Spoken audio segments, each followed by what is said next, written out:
বাংলাদেশের প্রত্যেকটি উপজেলায় জুলাই শহীদদের নামে রাস্তা নামকরণ করা হবে, বিভিন্ন প্রতিষ্ঠান তৈরি করা হবে এবং এই প্রতিষ্ঠানগুলোর নামকরণ করা হবে জুলাই শহীদদের নামে।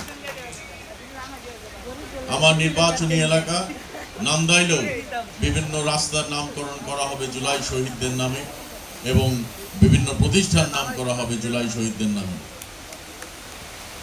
জুলাই শহীদদের আত্মত্যাগের জন্য, তাদের পরিবারের ত্যাগের জন্য বাংলাদেশ জাতীয়তাবাদী দল এর অঙ্গ সহযোগী সংগঠনের নেতৃবৃন্দ এবং বাংলাদেশের জনগণের জন্যই কিন্তু আজকের এই সরকার প্রতিষ্ঠিত হতে পেরেছে।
Thank you.